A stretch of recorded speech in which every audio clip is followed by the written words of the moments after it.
తమిళనాడు, కేరళకు తక్కువ, వెస్ట్ బెంగాల్‌కి ఎక్కువ అనేలాగా ఇక్కడ సిట్యుయేషన్స్ ఉంటాయి. రాజకీయంగా ఇక్కడ ఉన్నటువంటి ప్రజల్ని ఏ విధంగా మార్చేశారు అంటే, ఈ రాజకీయ వ్యూహాల్లో భాగంగా జనమంతా కూడా జాతికి దూరంగా, ఒకే జాతి మనం అని కాకుండా, మేము తమిళులం అనే భావనని ఎక్కువగా పెంపొందింపజేస్తూ, జాతీయవాదం అనేది దూరం చేశారు. పెరియార్ వాదం అనేది ఇంకా బలంగా ముందుకు తీసుకువెళ్తూ ఉన్నారు. అంతేకాకుండా హిందుత్వానికి నిర్వచనాలు చెప్తారు. హిందువులకు మేము వ్యతిరేకం కాదు, హిందుత్వానికి వ్యతిరేకం అంటారు. హిందుత్వం అన్నా, సనాతన ధర్మం అన్నా, వైదిక ధర్మం అన్నా, హిందువు అన్నా అంతా ఒకటే కదా. ఇది ఎంత హిపోక్రసీ అది. వీపు మీద వాయించేసి చెంపగిల్లినట్టుగా లేదు. ఇవన్నీ కూడా ఈ తమిళనాట సాధారణమైనటువంటి అంశాలే. ఇవి ఎప్పటికి మారుతాయో ఎవరికి తెలియదు.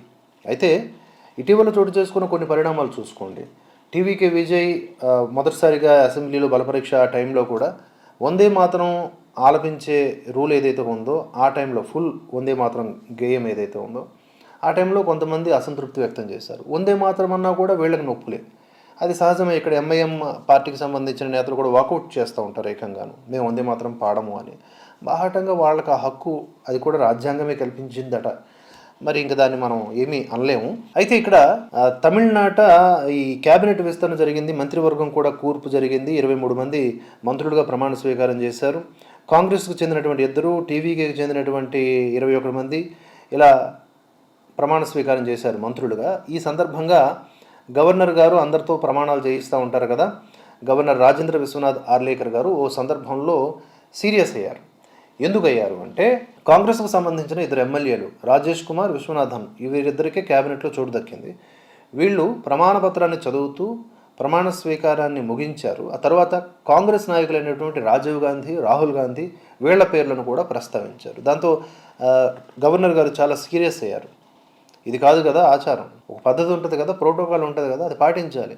సో దాంతో గట్టిగా మందలించేసరికి సైలెంట్గా సంతకం చేసి అక్కడి నుంచి వెళ్ళిపోయారు. ఇలాంటి ప్రవృత్తి ఉన్నటువంటి వాళ్ళు బానిసలు అంటారా, లేకపోతే రాజ్యాంగ విరుద్ధమైన వ్యక్తులు అంటారా, వీళ్ళని ఏమనాలి? అలాగే మరొక చర్చ, రాష్ట్ర గీతాన్ని లాస్ట్లో ఆలపిస్తున్నారు అని. ఇప్పుడు గవర్నర్కి సంబంధించిన ఏ ప్రోగ్రాంలో అయినా ముందు ఆలపించేది వందే మాతరం. వందే మాతరం తర్వాత జాతీయ గీతం జనగణమన, తరువాత మనకు వచ్చేది రాష్ట్రగీతం.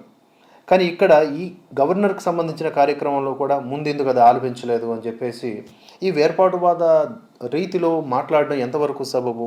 ఆ దిశగా అక్కడ ఉన్నటువంటి ఈ 1-2 సీట్లు గెలుచుకున్న సిపిఎం, సిపిఐ అంట డిమాండ్ చేస్తూ ఉన్నాయి, అరుస్తూ ఉన్నాయి. ఇటువంటి ఒక విచిత్రమైనటువంటి రాజకీయాలు చేస్తూ ఇంకా ఇంకా ఇంకా బుద్ధి తెచ్చుకోకుండా ఈ ఈ జాతి పట్ల, ఈ జాతీయవాదం పట్ల ఎప్పటికీ అదే వ్యతిరేకతను నింపుకొని ముందుకు సాగాలనుకుంటున్నారు వీళ్ళంతా కూడా.